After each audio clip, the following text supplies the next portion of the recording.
Oh, what happened there? Okay, the intro went weird. That was weird. It's great. Great to have you back. How did the first week of games go? Oh, so we went to SUNY Oneata last Saturday. Long ride. Our starting point guard went down with a knee injury. We found out yesterday she's out for the season. No.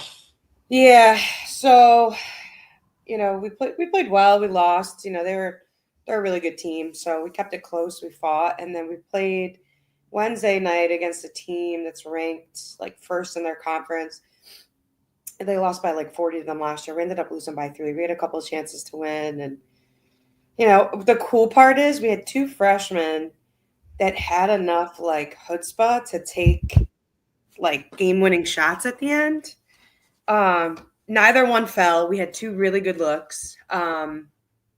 But what are you going to do? So then we play again tomorrow. So we're 0-2, which was kind of expected at this point. We played 2, really good out of conference games, but we were in both games, which is good. We saw progress every day. Wednesday night we got into crazy foul trouble. One of our better players fouled. She only played 14 minutes. She usually plays like 30. Oh wow. So yeah, there's so many different crazy emphasis this year for refs. Really bizarre. What do you She mean? got called for like 6 travels in the post because she's catching. I mean, I watched the replay like 100 times yesterday. It didn't look like a travel to me, but they're saying she's hopping before she makes her move, like after she catches it. So I guess that's a new emphasis. The weird part is that they put these emphasis on certain things, and it doesn't even give the player an advantage. Actually, if anything, it slows them down from making the Right. move. Right. So I'm not really sure, where that came from, but we worked with her yesterday at practice, and we'll work again today on just kind of slowing that footwork down. She's making great moves and scoring. She had 13 points and 9 rebounds in 14 minutes. Oh wow. So if we had her for a full game, I think the outcome would have been really different. But that's sports, right? Unfortunately, things happen out of your The control. building, right? Yeah, I mean, we were down like 18 at one point. We battled back. We took the lead. We missed 12 free throws, like 7 of them down the stretch. Oh. So, again, as a coach, it's like, unfortunately, there's not much I can do besides just making them shoot free throws in practice, but nothing really gets you ready for that in-game pressure moment when you're dog tired to be able to make them. So, we live to fight another day. So we play Yeah. York College tomorrow. We should beat them. I think we're a lot better than them, but you never know.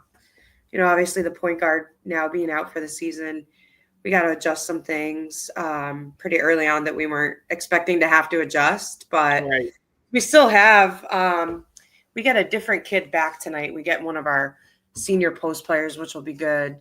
She's been playing volleyball and they lost last night, so we get her back today. But I mean, today's her first time touching a basketball in like months, so we'll see what we could do. If she could play some defense and block some shots, I'll be happy. So It's got to be a challenge taking over a team and trying to build it up, and then dealing with the thinking about how you want to build it up at the same time you're dealing with day to day trying to get the most out of them, trying to get them to like get to the level that you want them to, and or that they have the capability to get to, and yeah, you're trying to do it as fast as possible. Which is yeah. I mean, patience is definitely not a virtue I'm really strong in. So, I just have to keep reminding myself every day, like we're only a couple weeks in. We got a lot of freshmen. We got new offenses, new defense. I think, what I'm finding is that some of the returners, at times, I feel like they lack confidence. I don't know if that comes from prior years or what. Like, I've never had to coach a team that I have to tell to shoot. Like, normally it's the other way around, like, right? Like, you got 1 or 2 kids that just like, take shots out of the flow of the offense or whatever. And these kids, I'm like, we pass up like 12, 15 open shots a game. And then now we're at the end of the shot clock and we got to take a shot that's not as favorable. Like, it's just a weird dynamic, but every day I'm just trying to preach, like, let's just get 1% better today, which we have. So, that's a positive. But yep, not the start we wanted, but definitely the start that I think most people thought we'd have in terms, really just in win loss. Right. Like the other night, we had like record attendance for women's games that they've had in like years, which was really cool. And it was awesome that it was. I mean, it literally came down to the last shot, so it was super exciting. We had a couple of Right. recruits there, so all of that stuff is really positive. And sometimes you win those, sometimes you lose them. So what are you gonna do? No doubt about it. I love your title there, serial entrepreneur. So actually, serial entrepreneur. Oh, is that still up there? Yeah. Oh, that must be from the pod I did with Cully a couple weeks ago. Cereal, like eating a cereal. Yeah, so like everyone calls me a serial entrepreneur, like SERIAL.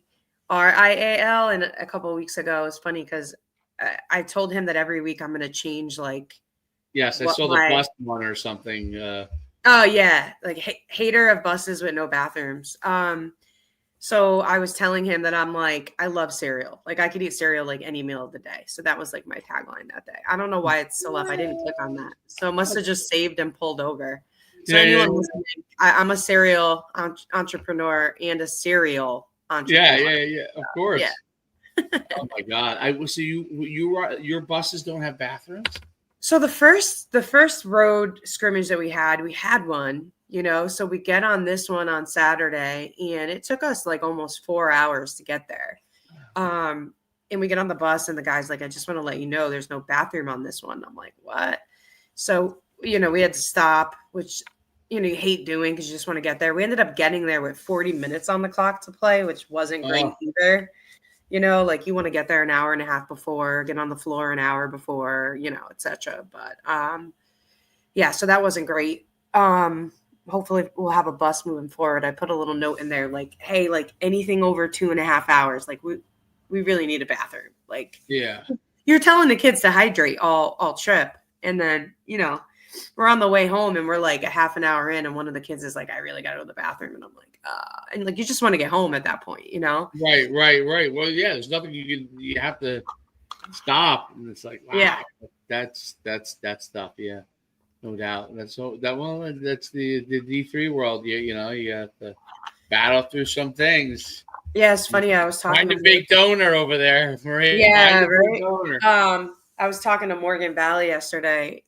She's the assistant coach up at UConn, and we usually talk like once or twice a week. But she was like, "How's it going?" I was like, "Man, I'm just living the D3 life." I told her about the bathroom story. She goes, "Honestly, that's like the low and mid-major D1 life too." Like, yeah, but like back in my day, it was like souped up coach buses. Always had a bathroom. We go right to the airplane and you walk 10 feet and you get on, you have chartered flights. So it's a different world, but you're spoiled. Yeah. I mean, it's been a while since I've been spoiled, but yeah, that was a little bit much the other day. The 4-hour ride with no bathroom was rough. Even I had like a couple points was like, oh, I have to go to the bathroom. Yeah, of course.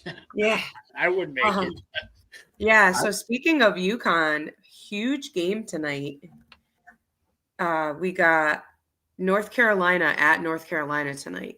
And North Carolina is very good, obviously hard to play on the road as well. But, there's like this unspoken thing right now because if he wins tonight, when we're all up there next Wednesday for his 40th celebration, he would officially become the all-time winningest coach next Wednesday as well if they win tonight. So, a lot riding on this. Wow! Outside of just the normal NCAA stuff. history of winning as coach in NCAA. Who passed? Does he pass? Is that Pat Summitt? It'd be no. Tara Vanderveer broke it last year, and then she retired. Right. And he wasn't that far behind her, anyways. But yeah, I mean, if they win tonight, and then they should win next Wednesday. They're playing like Fairleigh Dickinson or something like that. So right. And there's a ton of us back for that game because they're doing a big 40th season celebration. And, I don't know if they picked that game because this would also potentially be him breaking the record, but it should hopefully be a really cool night. We'll find out tonight. That game's it's early tonight. I think it's at 6:00. So Okay. I'll be in practice till 6:30, and then I'll hop up to my office and watch. So The 40 so it's 40 years that they've had women's basketball, no, or the 40 years of him being there. it's his and Chris Daly's 40th season together. Oh, they were there in 84. They came there. Yeah, crazy, right? Like that. See, I thought when I was a freshman in 92, I had thought he'd only had been there at the time for a few years. I didn't realize that he had been there for like 7-8 years already. Yeah. Oh, yeah. Okay. Wow, that's incredible. They've been there 40 years. I mean, 40 years to be at the same place for 40 years is incredible in and of itself. And then you break down the resume of what they've been able to accomplish. And I mean, you remember, because even back in 92, yeah, they weren't winning a ton of games yet, So by the time you left, they had won their first, right? I don't know if I told you the story. When I first got there in 92, they were very good. They were really. Rebecca was there already. It was Rebecca. Yeah, that would have been her probably her freshman year, either freshman or sophomore year. It might have been sophomore year. It was Rebecca Rosati. Yeah, it had to be. They won. Wouldn't they win? 95 was when they won. Yeah, and Lobo was a senior. Rosati was a junior that year. So yeah, then that would have been Lobo's sophomore year. Would have been that same year. So they were pretty. I think they were pretty good. I think it was my second year there, 93, when I girls games originally were free. Okay. Yeah. You could go to a Gamble game. You just walk right in. Yeah, you walk right in. Yeah. I used to go watch the girls play volleyball, walk right in. Go watch, girls play basketball, go right in. So they come and they play. This had to be 93. They played Stanford was at UConn. It was a big game, and UConn was really good that year. I don't remember how far they went, but they went very far. And Stanford was coming at the time. Stanford and Tennessee were really the top dogs. Yeah. And so I come there, and I'm with somebody, and I walk into Gamble to go watch the game, and I pull the door open. I go to show my student ID, and they're like, "You can't go in." I'm like, "What do you mean I can't go in?" They're like, "You can't go in. We're charging for the game." I'm like, "You're charging for the game?" So I was befuddled. I walked out. I didn't go to the game, right? It obviously was I think you got one, but it was a great game. And but I was befuddled. But that's how it was. That was the first time they ever charged for a game. It was really before that. It was, listen. If we can get people to watch games, that'd be great. You know what I mean? Sure. And that was the first time. And I remember they must have had a pretty big crowd because a lot of people probably went. And from that point forward, though, it was on its way. It was like a rocket ship. It was literally a rocket ship. So I didn't realize, because I think they probably originally played in that field house. Yep. It's probably where they originally. I think the men probably did too before Gamble got built. But it's funny because when I first got there, the field house is beautiful now. I'm assuming it still is. I haven't been there in a while, but when I first got there, the field house was like how it was, like literally like wood floors. The track was it was awful. And we used to practice there, like if Gamble wasn't available or something was really? going on. Yeah. Very maybe once or twice a year. Like it wasn't often, but I think they've recently renovated it. At least that's what I heard. They had renovated it by the end of the years that I was there. They had renovated it, but then they might. I'm sure they renovated it again because what they built at that time was not what you would have now. I'm sure. And it was funny because I was also informed that we were talking about the arms race of football and basketball with Joe D'Ambrosia and how the basketball facility obviously got built. I don't know, is it 10 years now? I think 10 years ago. Obviously, it was long after you were playing, but 10 years ago. But I think I heard that they're saying that they may have to they may have to do it again because all these other places are building these like incredible basketball facilities. Yeah, I So mean, our facility is awesome. I mean, I don't know what I they could heard it's unbelievable. possibly do to it to make it better than it is. I mean, they got their own chef in like kitchen upstairs. They got and it's a mirror. So you walk in and women's basketball is to the left and you walk to the right and men's basketball is over there. And it's basically a mirror with the only difference being obviously this side is more men's basketball history and this side's more women's. But I mean the court's beautiful. They got spa, training Yep. room, weightlifting room, like on each side. It's a pretty special place. They really need to redo Gamble. I Right. would say Absolutely.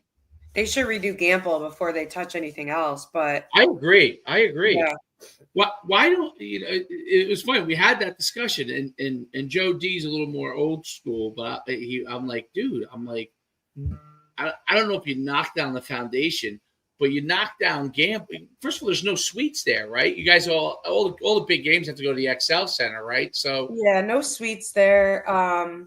They added seating. I think it was like my junior or senior year. They did okay, add seating in two corners, so we're right under 11,000 there. Which, I mean, listen, is what I always love about Gamble is that there's not a bad seat in the place. right. You go to the Civic Center, and if you end up top, you may as well just watch the television prompter thing instead of the game. It's tough, But I always liked playing at the Civic Center better.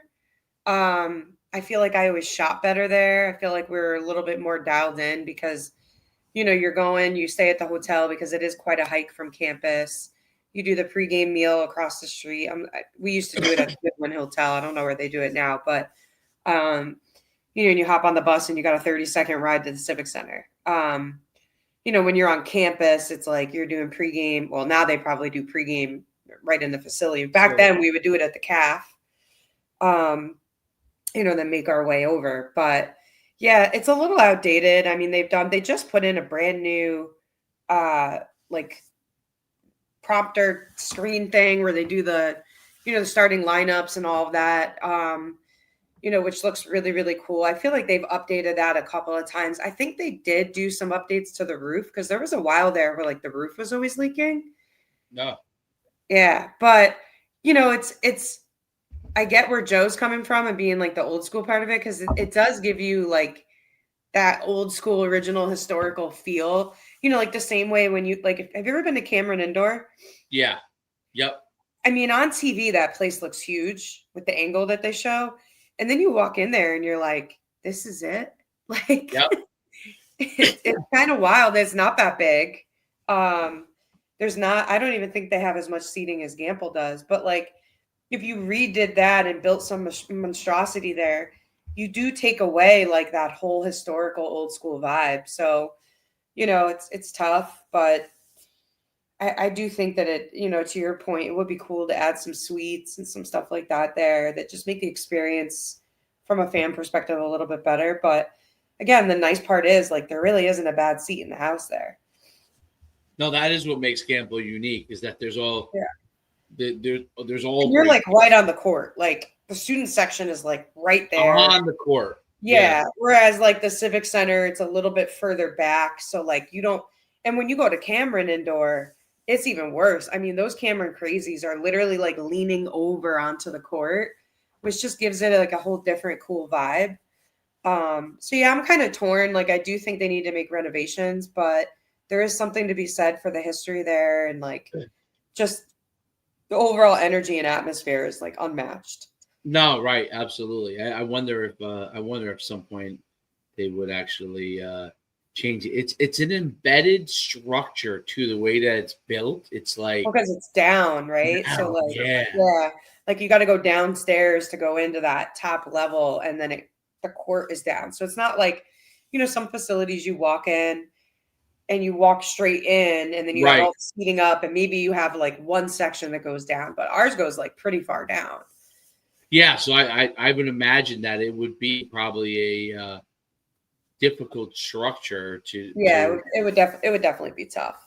It's unique. It's a very, very unique, and where it's situated in campus Yep. is that part is definitely I don't know, like there's not many places that have that part of like Yeah, like it's usually on the outskirt of a campus, yes, right? yes, yeah. Even football field wise, like have you been to Penn State? Football wise, yeah. Yeah. So like, the stadium's kind of on the outskirt there. Their Yep. their basketball facility is, I guess, central to that side, but that campus is so big, like So huge. you don't even feel it, like the cool part about Gamble is that it is kind of right in the center of everything. Like you walk out of Gamble and you're at the business building, like Yes, so it's right across the street. Yeah. yeah, I mean, the only crummy part that I used to hate going there to watch games is that, I mean, the traffic, right? Like you got one street in, one street out. Like, thankfully they built that other parking garage right across where the co-op is. Cause for a while there, like parking was bad. Ooh, Because they just had that one parking garage down by like where X Lot used to be. yep. Yeah. Which is a little bit of hike in the middle of winter with the wind tunnel that you got there on that main drag. But You won't believe it. When I was there was no parking garages. So it was crazy because obviously the men were already very good at that point. And obviously the women equaled it as it got like towards. There was no, I don't know how the people, like I'm thinking back, like I don't know where they parked. Where did they must have parked?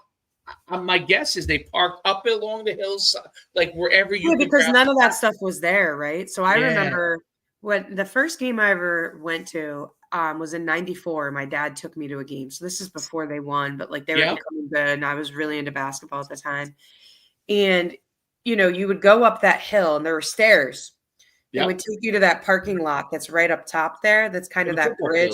I think that lot is still there, but like that's where he parked because none of that stuff was there before. Like you had to build parking garages because you kept up, building on all these different parts where people would park. So it's crazy. I mean, 40 years is just nuts. Kudos to him. I mean, the resume is just insane. Like I was just saying the other day, so they won in 95, then they didn't win again until 2000, right? So from 2000 to 2024, they won 10 of the 24 years. Mind blowing. It's crazy. It's crazy. Like you get one national championship and you're happy, right? Like they had 10 in a quarter of a century. 10. So that's incredible. One every 2 years, 2.5 years, I guess. That's incredible. That's beyond incredible. It's amazing. How many did you win? 2 or 3? 3, right? Yeah, that's right. Yeah, so sophomore, junior, senior. 3 in a row. Yeah. It's unbelievable. Like, do you think back to that time period, and does it feel like now? Obviously, you're coaching. Does it feel like it was all like this unbelievable dream almost? Like, because you play as much. What's funny is like, again, so like when I was a freshman, they had just won their second national championship, right? Okay. So, we were the third, fourth, fifth, which is just wild to think about, now knowing that they have 11, like, there were still 6 more after that. But, back then it was probably my junior year where I started to realize that like people in Connecticut were spoiled because like if you lost a game, like literally the sky fell. I don't feel like it's as much like that now as it was back then because, we had that 30, we won in 2000. Then in 2002, we had that 39-0 season. So we, now, then we trailed that right into like the all-time winning streak, which then they ended up breaking, the one that we set. But like we got so accustomed to winning, it was kind of just like, this is what you do here. But that was really the first time period of it. And I don't think we at the time realized the gravity of it all. Like when I think back to it now, it's kind of like, oh man, like how many, I mean, besides Stewie and her class who won 4, like how many can say they won 3? And the best part is, right? Like I always say, No one Everybody other always than asks me like, what's my favorite one of the three? And it's so hard, right? Because every championship is so different. Like sophomore year was my first, right? So that has like a special place in my heart. And we were so dominant. We had probably the best starting five in like women's basketball history that year. Our starters were Sue, Diana, Tamika, Swin, and Asia. Who four of them went to go and be like the top seven, out of the top seven draft picks in the WNBA that year. Like it was just insane. And then my junior year was really special because nobody thought we were going to win because we graduated so much. And we actually went 37-1 that year. So we only had one loss that whole year, ended up winning the national championship. And then, senior year always takes, I feel like if I had to pick one, that's my favorite because there's nothing better than your last collegiate game being a national championship. Yeah. Like you just kind of ride out on this high, like That's it. How else could you want it? So I think like if I had to like gun to my head, which one is my favorite, I probably would pick that one for that reason. Like no regrets, right? Like laid it all out there. You won the last game of the year that you could possibly win and you got a national championship. Like, and oh, hey, by the way, it was your third in a row. That kind of is different. Like everybody says that about the three, but all three of them are so different people, different styles. We had different trials and tribulations on each season. But yeah, it's kind of wild to think about. And then you flash forward to 2024, which of course now I feel old, right? Like I'm going to be 42 next week. And I'm like, holy cow, like this is crazy. Like we're going back to celebrate 40 years. And I guess so in 2001, I would have been his, third, I'm trying to think. So if he started in 84, 15, 16, I was his 17th freshman class. Right. So there were 23 other freshman classes after me. Yeah.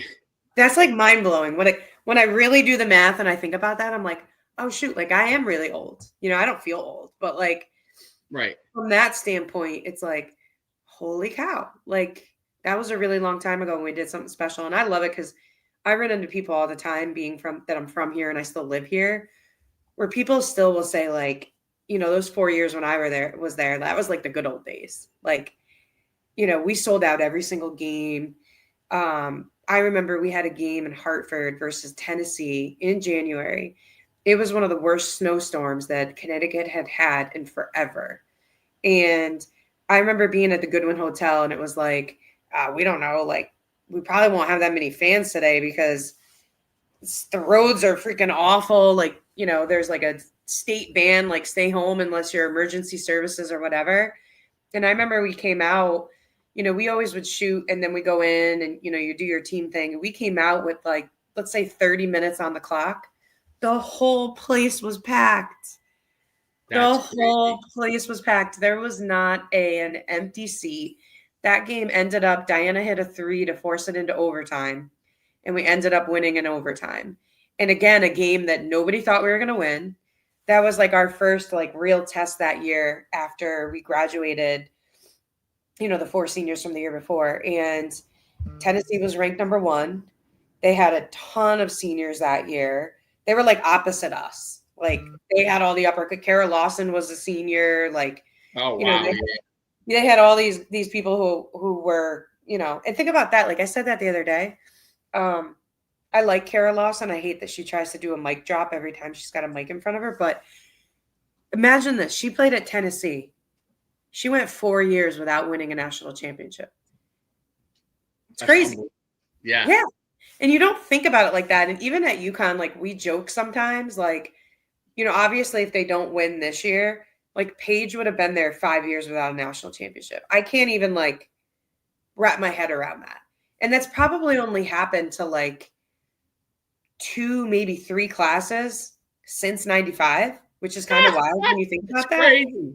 And you're like, wow, we feel like we always say, like, we feel really bad for those classes that just happen to hit that dry spell of that 4 years and never got one, Like here, like we'll share one of ours with you. Like, we have a couple that we could spare, but it's crazy. It's unfathomable for most people.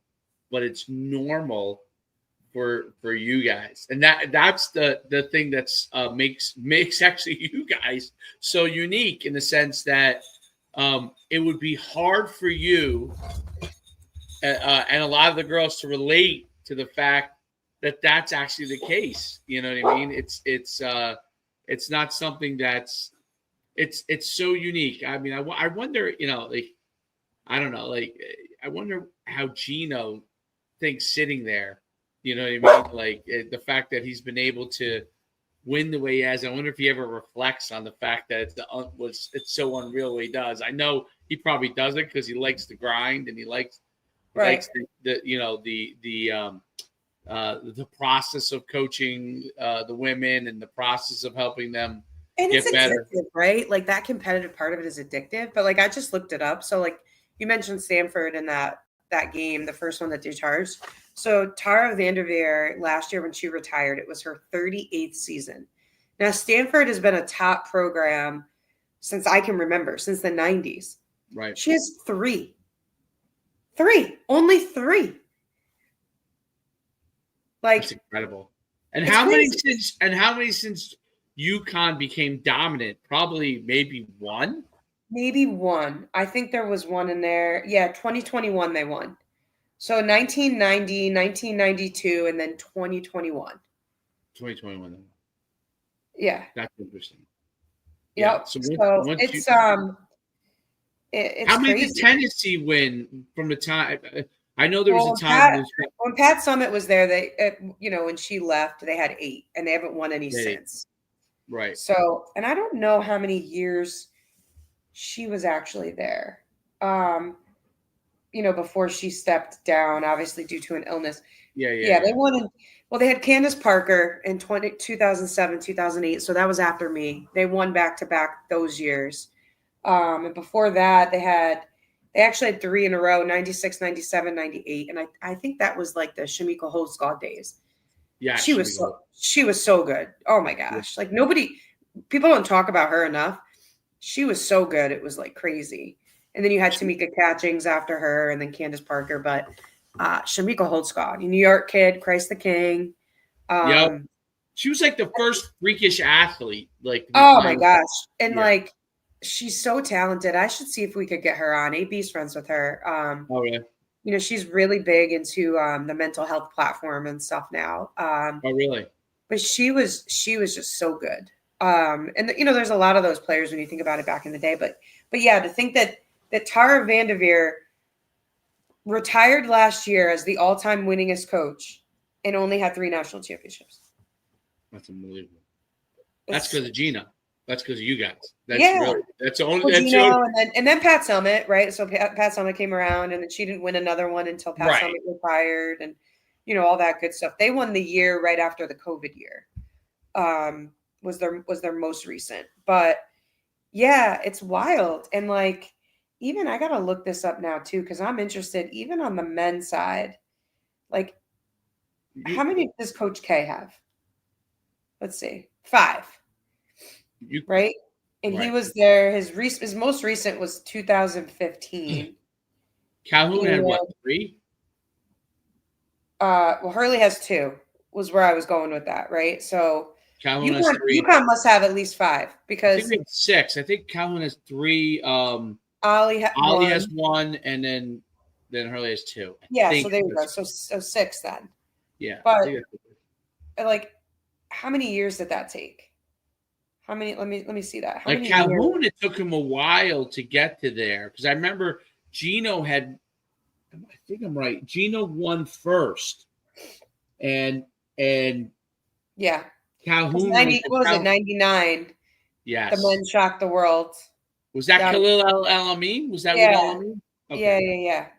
And then the girls won the next set. So Coach K was at Duke for 42 seasons and won 5 before he retired. Just for like, so Hurley's been at UConn, what is this, his 5th season or his 6th? I don't know the answer to that. He came there in 2018 or 17. Because I remember it took him a few years before he got there.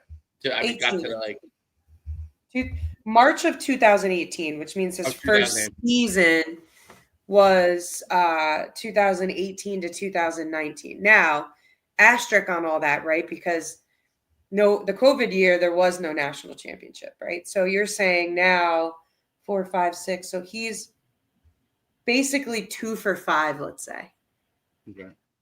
which is incredible. Incredible. It's If he incredible. won, he'd be 3 for 6. That really is incredible. Yeah. Because you can't count the COVID year, right? It's thrown in there. But like, without being able to play that postseason, you can't really like legitimately count that.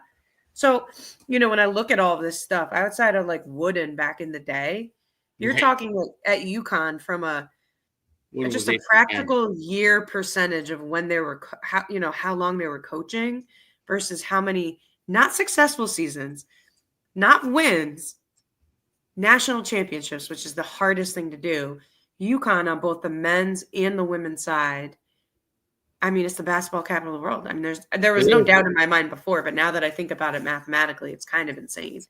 No, it is the basketball capital of the world. There's no like when I think of basketball and who's the most dominant. Actually, if you separated women or men out, they probably are the most dominant in their sport, right? Alone. But Yeah, you combine it. There's nobody close. yeah. So it's like you go in football and you say, okay, who's the first program that everybody thinks of in the United States in football? Alabama, right? Alabama. Yeah, Right. That's what you think of in basketball. The first team you think of in basketball, like it comes off my tongue in football all the time because no matter how, even when we don't, like, I do a show with Shane Stafford, and I'm like, how come like every other week we end up talking about Alabama, even when we really want to talk about Alabama. There's nothing to talk about. We end up discussing. That's because in football they're considered a cow. It's the same thing with UConn basketball. UConn, but UConn more so, believe it or not, more so because as Nick Saban, I'll give him this. Nick Saban was close to doing it, and then for football in the same fashion, was able to do it. But I think basketball is harder. See, football, if you could now the NIL era is different, so that changes things. I guess maybe how you can do it. It's probably going to get, which is what I find so interesting that Hurley's been able to win 2 in a row like that and possibly win 3 because it has to be harder now than ever to keep everybody happy. The fact yeah. that he's doing it is incredible. But before NIL, Nick Saban was able to kind of hoard a lot of the best players. And then it wasn't until Georgia got good that it started to erode it. And NIL completely, obviously, will erode it. Right. That's what I think is so incredible about what UConn's doing in men's basketball is that I don't know how he's able. It's interesting. You could explain this to me better. I said this to Joe D. I said Hurley seems to get guys that play for him that all fit a similar role each year to year. Like he really wants a center like the guy he had last year and like the guy he had before. Even though they're a little different, they all have a little bit different skill sets, but he wants his ace guy to be this guy that pounds it in there, physical. And it's funny because it started out with Reed was the backup and Sampson was the start, but Reed is really like fits the role that he likes. And those other guys are all similar roles. They all have slightly different skill sets, but he kind of plugs and plays. And that's what he wants. And it's amazing that he's able to do it, obviously. Yep. But it seems like that's what he does. I don't know if Gino does something similar or not, but it seems like I think he tries to get the very best players he possibly can get, and then he kind of puts them in their spots, which I think is a little different than what Charlie does. So on the men's side, I would say like I would even think back to like the Calhoun era. I think that Calhoun and Hurley are similar in that like Calhoun was always very defensive minded, which Yep. Hurley 100% is. Calhoun always wanted to go after, he always wanted a shot blocker, right? So like if you think back to a bunch of the really good teams that Calhoun had, they always had that, right? You got you got Jake Voskuhl, you had Emeka Okafor, like you just had dudes that could protect the paint. And Right. then I feel like Hurley every year he's been here has kind of had the same thing. And then Calhoun always had strong point guards. Dating all the way back. I mean, you're talking Ricky Moore to Duran Sheffer, to Leek Brown, Ben Gordon, and then, Kemba Walker, right? And then you look at the point guards that Hurley's been in, and a lot of those guys were not like highly, highly ranked Right. recruits in that position, but could play solid defense, ran the offense, bought in. And then they've always had like that lights out shooter, right? Yeah. Like, so if you think back, right? Like you go back to like Ray Allen or Richard Hamilton, and then Yep. you even had like Rashad Anderson, Karan Butler, Ben Gordon again when I was there, all the way to Kemba, and then now he's got Caravan. He had that. Who was the transfer last year that he got that I loved? From Like, Rutgers? Yeah. yeah, what the heck was his name? I loved that kid. I don't know that they would have won last year without him. He was great. They paid him. He was a guy that I think their first big NIL payment was him. Yeah. Don't quote me on that, but I remember because Rutgers was good. He got him from Rutgers. That was like I live in New Jersey. That was a big controversial thing. Yeah. Because obviously Hurley's from New Jersey. And they got him, and I'm pretty sure, I don't know if they paid him, but I'm pretty sure he got a decent NIL deal to come there. He was like the first person that UConn paid like a sizable amount to. Now I'm sure that everybody's doing it all over the place. But and now you got the D'Amelios that are part of your NIL. I mean, Those guys are wild. They're great guys. I could only imagine because it's obviously how they made their money, TikTok and everything like that, and the daughters, and then now him and the wife, and obviously they're UConn people. They were there before I was at school there, but they the father was. But it's funny because the way that he approaches even the NIL process with basketball involves the whole social media. Which has to be unique. I don't know, I'm not super familiar with a lot of the other schools and how they do their NIL, but just following what D'Amelio's doing is a little unique from that standpoint. Yep, for sure. So so it should be an interesting next week. I'll definitely have, I'm sure, a bunch of stories for you next Friday after being up there with I think there's something like 70 or 80 former players coming. So and that was like a month ago. It could even be more now. I'm not sure. So it's going to be a wild couple days. So I'm excited for that. I'm excited to see some of my teammates. And do they have an event for you guys beforehand? They're doing like a little something, like a reception or something before at the practice facility. And then I think we're all walking out over together to the game, and we'll all sit together. And I think they're doing something at halftime, and then we're all going out to dinner.